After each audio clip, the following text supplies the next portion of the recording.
पिछले सप्ताह हेमंत सोरेन सरकार की ने अपने दूसरे कार्यकाल के 100 दिन पूरे किए थे। जब उनकी सरकार बनी थी नवंबर के अंत में, तो हमें लगा था कि अपनी पुरानी हरकतों को छोड़कर वो राज्य के हित में कार्य करेंगे, करप्शन मुक्त राज्य की स्थापना का एक प्रयास करेंगे। लेकिन हमारा अनुमान गलत था। 27 फरवरी को, और ये विषय इसलिए उठाए जा रहे हैं यहाँ इस स्तर पर, क्योंकि उस छोटे से राज्य में जिस बड़े पैमाने पर घोटालों को अंजाम दिया जा रहा है वो अकल्पनीय है। लेकिन दिल्ली से दूरी होने के कारण बहुत सारी ऐसी बातें, बहुत सारे ऐसे विषय जो हैं वो राष्ट्रीय मीडिया में नहीं आ पाते हैं, और जिससे सोरेन सरकार को एक खुली छूट मिल जाती है इस देश को, इस अपने राज्य को लूटने की।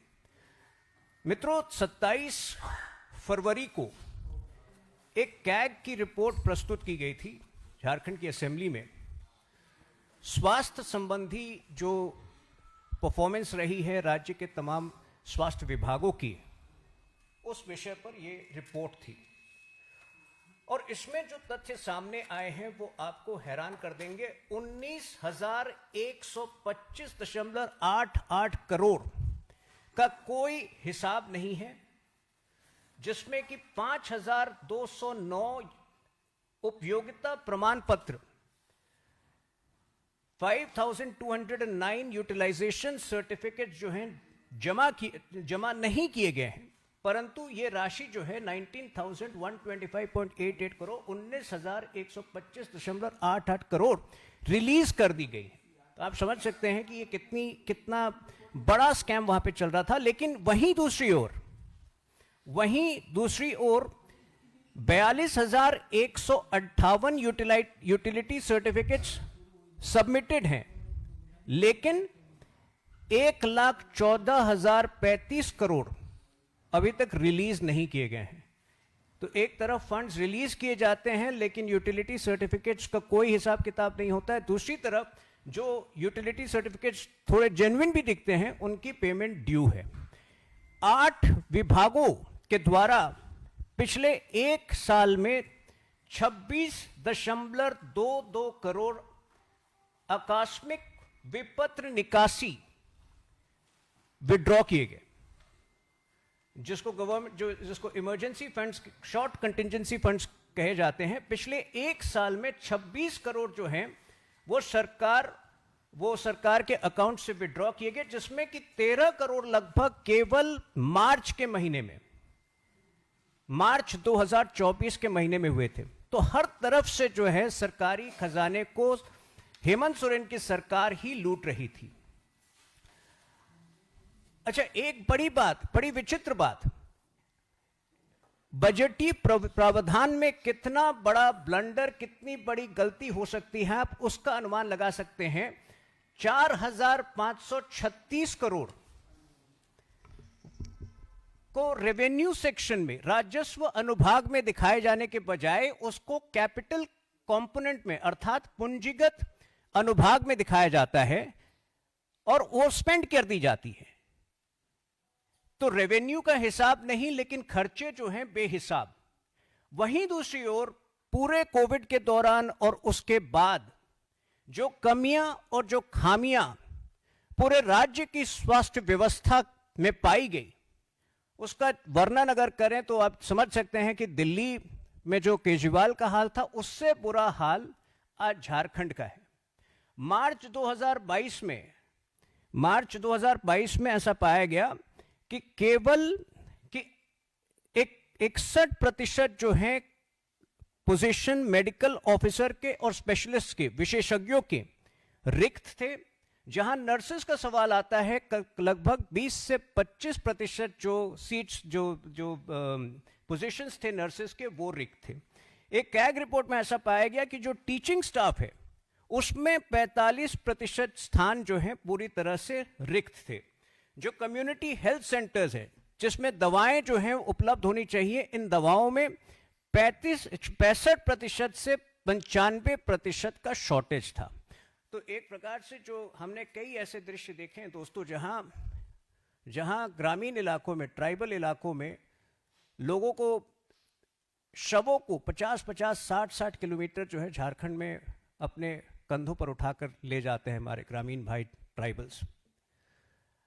और दूसरी तरफ इतनी बड़ी अनियमितताएं, इतने बड़े स्कैम्स जो हैं वो स्वास्थ्य विभाग में हो रहे हैं। लेकिन इससे बड़ा सवाल जो आपको सोचने पर मजबूर करेगा, स्वास्थ्य मंत्री झारखंड के कौन है? ये पोजीशन स्वास्थ्य मंत्री का हमेशा कांग्रेस अपने पास रखता है। वहां पर पहले बन्ना गुप्ता थे, जो 2021, 22, 23 के जो आंकड़े हैं, ये सारी अनियमितताओं की जिम्मेदारी बन्ना गुप्ता पे जाती थी, जो कांग्रेस के एमएलए थे जमशेदपुर वेस्ट से। इन्हीं कारणों से वो चुनाव हारे। और इस वक्त स्वास्थ्य मंत्री इरफान अंसारी है। सवाल ये उठता है कि क्या कांग्रेस विशेष रूप से हेल्थ मिनिस्ट्री को झारखंड में अपने पास रखती है ताकि वो झारखंड को अपना एक एटीएम बना सके? और सवाल जो है ये राहुल गांधी तक जाता है, क्योंकि हमने देखा है कि जहां जहां कांग्रेस को मौका मिलता है वो सरकारें बनाती ही है राज्यों में, ताकि सरकार को लूट सके। और उसका एक और उदाहरण झारखंड की सरकार में दिखता है, जहां की हेमंत सोरेन की सरकार में कांग्रेस भी प्रतिभागी है। देखिए, जो विकट स्थिति वहां स्वास्थ्य व्यवस्था की है उसका वर्णन तो मैंने आपको दिया, लेकिन अभी 31 जनवरी 2025 को एक बड़ा ही तुगलकी फरमान जो है झारखंड सरकार ने इसी क्षेत्र में हेल्थ संबंधी एक बड़ा ही तुगलकी फरमान जारी किया है। इस फरमान के जरिए आयुष्मान भारत में जो कवरेज है, जो कवरेज प्रदान किए जा रहे हैं, जो अस्पताल आयुष्मान भारत के कवरेज में इंक्लूडेड हैं, उनमें जबरदस्त कमी की गई है और यह लागू होगा 1 अप्रैल से। इसके अनुसार झारखंड राज्य में ग्रामीण क्षेत्रों में निजी अस्पतालों में न्यूनतम बेड की संख्या 30 होनी चाहिए। अगर आप आयुष्मान भारत के कवरेज में आना चाहते हैं तो आपको अर्बन क्षेत्रों में कम से कम 30, माफ कीजिएगा, ये ग्रामीण क्षेत्रों में कम से कम 30 बेड होने चाहिए। आप सोच सकते हैं ग्रामीण क्षेत्र में कोई ऐसा अस्पताल होगा झारखंड के अंदर जहां की 30 बेड का अस्पताल मौजूद हो? शायद एक भी नहीं होगा। दूसरी ओर अर्बन क्षेत्रों में 50 बेड होना अनिवार्य है अगर आप आयुष्मान भारत के कवरेज में इंक्लूड होना चाहते हैं तो। कुल मिलाकर अर्बन क्षेत्र में भी अगर आप जमशेदपुर, रांची, धनबाद, बोकारो, हजारीबाग को छोड़ दें, और जिनमें इन 4-5 शहरों का जो मैंने नाम लिया, इसमें भी कुल मिलाकर मात्र आपको 18 या 20 अस्पताल मिलेंगे जिनमें कि 50 बेड मौजूद है। तो एक तरह से ये घुमाकर आयुष्मान भारत के कवरेज से झारखंड की जनता को वंचित करने का प्रयास है। और देखिए किस षड्यंत्र के तहत किया गया है। ये केजरीवाल की तरह सीधे सीधे नहीं कह रहे हैं, ये ममता बनर्जी की तरह सीधे सीधे नहीं कह रहे हैं कि हम ये स्कीम लागू नहीं करेंगे। ये ऐसे ऐसे प्रावधान ला रहे हैं जिससे कि इसका कवरेज मुश्किल हो जाएगा और लगभग असंभव हो जाएगा। मैं आपको याद दिलाना चाहता हूं कि आयुष्मान भारत की शुरुआत झारखंड से ही, पहला राज्य था जिसमें आयुष्मान भारत जब रघुवर दास की सरकार थी तो तुरंत इंप्लीमेंट किया था। और उस वक्त ग्रामीण क्षेत्रों में कई ऐसे डॉक्टर्स थे जिन्होंने 2-2, 3-3 बेड, जिन्होंने आयुष्मान भारत के कवरेज पाने के लिए, अपने आप को स्कीम में शामिल करने के लिए छोटे छोटे अस्पताल अपने घर से में खोल दिए थे। आप सोचिए रातों रात उनको कितना बड़ा नुकसान होने वाला है। और ये झारखंड की राज्य सरकार की, ये हेमंत सोरेन की क्रूरता दिखाता है। एक और विषय जो मैं आपके समक्ष रखना चाहता हूं, देखिए ये पेयजल योजनाओं, हर तरफ जो अराजकता फैली है, ये एक रिपोर्ट 2 दिन पहले की है। पूरे राज्य सरकार में पेयजल योजनाओं में जितना बजट निर्धारित गया था इस वर्ष के लिए 4,500 करोड़ निर्धारित किए गए थे, जिसमें मात्र 438 खर्च हुए हैं, अर्थात केवल 10% राशि ही खर्च हुआ है। बड़े बड़े प्रोजेक्ट, रांची के गेतलसूद डैम के रिंग रोड का पाइपलाइन, उसमें मात्र 15% काम हुआ है। धनबाद में बागमारा के फेज 1 और 2 में मात्र 20% काम हुआ है। जमशेदपुर के कई इलाकों में जहां पानी की कमी है, 8 सालों में कोई भी आगे काम नहीं हो पाए। तो आप समझ सकते हैं, जब पूरा 4500 करोड़ अगर आवंटित किया जाता है, उसमें मात्र 10% खर्च हो रहे हैं, तो बाकी पैसे कहां जा रहे हैं? स्वास्थ्य में करप्शन, स्वास्थ्य में भ्रष्टाचार, पेयजल योजनाओं में भ्रष्टाचार, और ये भ्रष्टाचार का लिस्ट इतना लंबा है कि शायद मैं आपको 24 घंटे भी इसमें कवर में शुरू हो जाऊं तो 24 घंटे भी कम पड़ेंगे, लेकिन एक जिस्ट मैं बता रहा हूं। अब हम आते हैं जो दूसरी हरकतें हेमंत सोरेन सरकार की रही है, घोर तुष्टीकरण की, उस पर भी एक नजर डाल दे। अभी पिछले सप्ताह होली के दिन हमने देखा कि घोड़थंबा नाम का एक इलाका है गिरिडीह में, जहां विकास शाह नाम के एक व्यक्ति को पुलिस ने बहुत क्रूरता से मारा, उनके शरीर को पूरी तरह से जख्मी किया। उसका कारण क्या था? एक मुस्लिम बहुल इलाके में वो और उनका परिवार खुलकर होली खेलना चाहता था। इसके बाद हमारे कई नेतागण, बाबूलाल मरांडी जी उनसे मिलने गए, परिवार से मिले, रघुबर दास जी के, और उस प्रताड़ना को देखकर वो हैरान है कि केवल एक मुस्लिम बहुल एरिया में एक हिंदू परिवार आज वहां होली नहीं खेल पा रहा है। और ये घटना जो है, ये एक झारखंड के लिए एक आदत सी बन गई है। होली में अगर ये वारदात गिरिडीह में हुई है, तो मात्र उसके 15 दिन पहले महाशिवरात्रि में हजारीबाग में यही चीज देखने को मिला। नाम बदल सकते हैं, कहीं वो विकास शाह विक्टिम हो सकता है, कहीं वो अंकित दुबे हो सकता है, माफ कीजिएगा अंकित दुबे नहीं, दूसरा था। लेकिन हर बार, हर साल हम देखते हैं कि पर्व त्योहार के मौसम में ममता बनर्जी की तरह हेमंत सोरेन में भी यही मानसिकता है कि ये हिंदू इलाका है, ये मुस्लिम इलाका है, हिंदू जो है वो मुस्लिम इलाके से दूर रहिए। मैं हेमंत सोरेन को बताना चाहता हूं कि योगी जी से सीख लीजिए। कितने डिस्ट्रिक्ट्स हैं उत्तर प्रदेश में? 75। कितने डिस्ट्रिक्ट झारखंड में? 24। यूपी की पॉपुलेशन क्या है? 24 करोड़। झारखंड की पॉपुलेशन है 3.5 करोड़। अगर 3.5 करोड़ की पॉपुलेशन में और मात्र 24 डिस्ट्रिक्ट में वो लॉ एंड ऑर्डर की व्यवस्था नहीं कर पा रहे हैं, तो किस बात के लिए मुख्यमंत्री बने? और यहीं से मैं दूसरे विषय पर आता हूं, जो कि जनसांख्यिकी का विषय है, डेमोग्राफी डिस्टॉर्शन का विषय है। यहां पर हमने निरंतर देखा है कि पाकुर, साहिबगंज और डुमका के क्षेत्र में इन्होंने खुली छूट दे रखी है झारखंड की सरकार ने कि आप आइए, बांग्लादेश के रेफ्यूजीज जो हैं, वो बांग्लादेश के जो रेफ्यूजी गलत शब्द होगा, लेकिन बांग्लादेश के जो इलीगल माइग्रेंट्स हैं, आप आइए, बसिए। और यहां पर अब बड़ी संख्या में अब आतंकवादी गतिविधियां भी पनप रही हैं। अभी हाल फिलहाल में जमातुल मुजाहिदीन बांग्लादेश का एक खूंखार आतंकवादी अब्दुल मामून वहां गिरफ्तार हुआ था। यह व्यक्ति 6 जनवरी को मुर्शिदाबाद के इलाके से पाकुर में आकर बसा था और इसने पाकुर के इलाके के 15 लोगों को ट्रेनिंग देने का काम किया था, उनको ट्रेन कर रहा था। अब सवाल यह उठता है कि ये जो एक इंसिडेंट हुआ जहां की हेमंत सोरेन की पुलिस ने इसको गिरफ्तार कर लिया, हम ये मानते हैं कि उस पूरे इलाके में, संतल परगना में, कई ऐसे टेरर मॉड्यूल जो हैं वो शुरू किए जा रहे हैं हेमंत सोरेन की निगरानी में।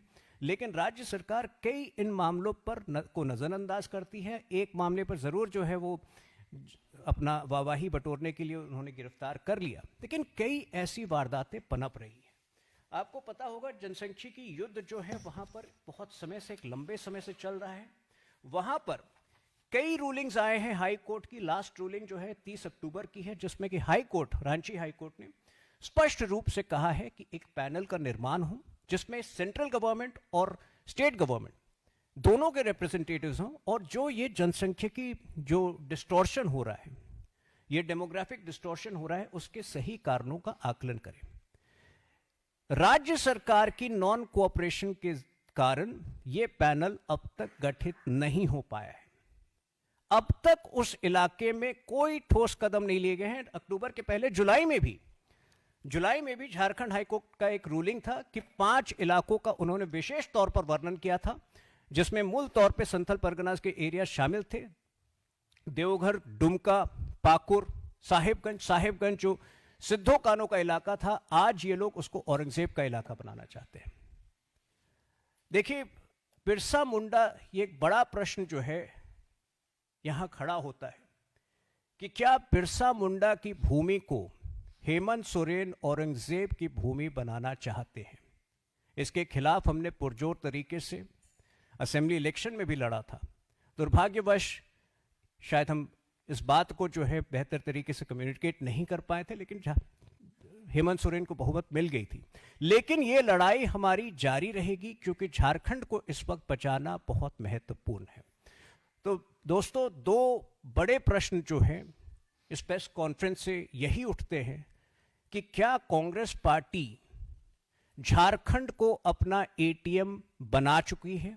जैसे कि हर राज्य में जब वो लूट की प्रक्रिया शुरू करते हैं, हमेशा से झारखंड में जो हेल्थ मिनिस्टर रहा है वो कांग्रेस का रहा है, और जो बड़े पैमाने पर करप्शन आया है, हम ये मांग करते हैं कि जो मौजूदा हेल्थ मिनिस्टर है इरफान अंसारी, या तो वो सीबीआई की इंक्वायरी की पेशकश करे, हेमंत सोरेन को बोले कि एक सीबीआई की इंक्वायरी हो इस पूरे हेल्थ स्कैम में, और बन्ना गुप्ता जो कि पुराने हेल्थ मिनिस्टर थे, विशेष तौर पर उनको कटघरे में खड़ा किया जाए। दूसरा सवाल यही है कि क्या बिरसा मुंडा की भूमि को हेमंत सोरेन अपने तुष्टिकरण की नीतियों के द्वारा, विकृत नीतियों के द्वारा औरंगजेब की भूमि बनाना चाहते हैं, जो हम कतई नहीं होने देंगे। मित्रों, जो भी आपके प्रश्न हैं आप पूछें।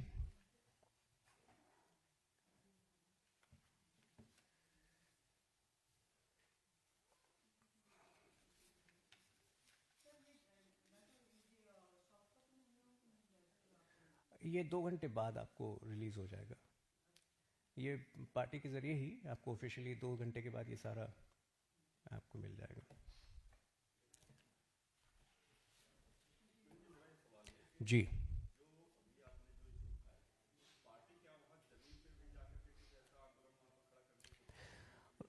देखिए, शुक्रवार को घोड़थंबा में ये घटना हुई थी जहां की अंकित शाह को बेरहमी से मारा गया था, राइट्स हुए थे।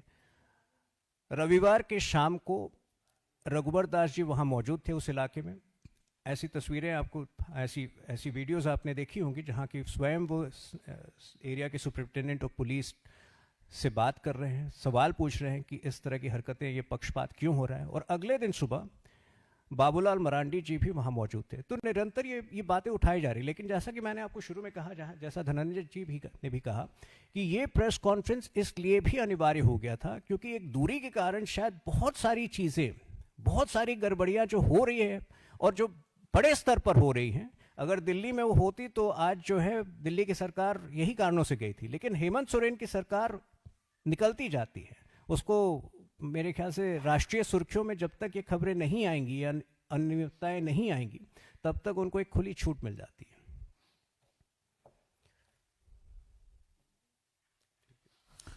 अन्य किसी साथी का कोई सवाल है?